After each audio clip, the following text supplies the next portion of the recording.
நம்ம இன்னைக்கு banana milk shake எப்படி பண்ணுறதுன்னு பார்க்கலாம்.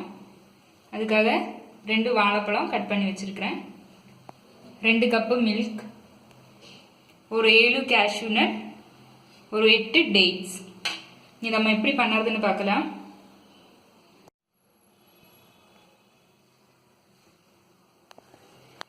நம்ம எல்லாமே ஒரு பிளெண்டரில் போட்டுக்கலாம்.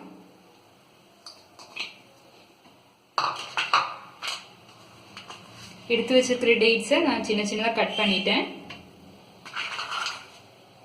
கேஷ்யூ நட், அப்புறம் பால். இது எல்லாமே சேர்த்து நல்லா அடிச்சு எடுத்துக்கலாம்.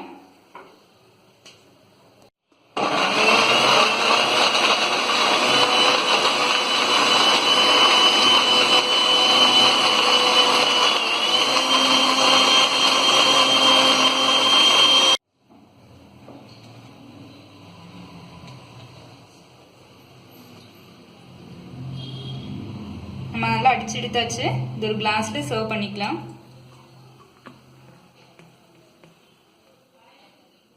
பனானா மில்க் ஷேக் ரெடி ஆயிடுச்சு.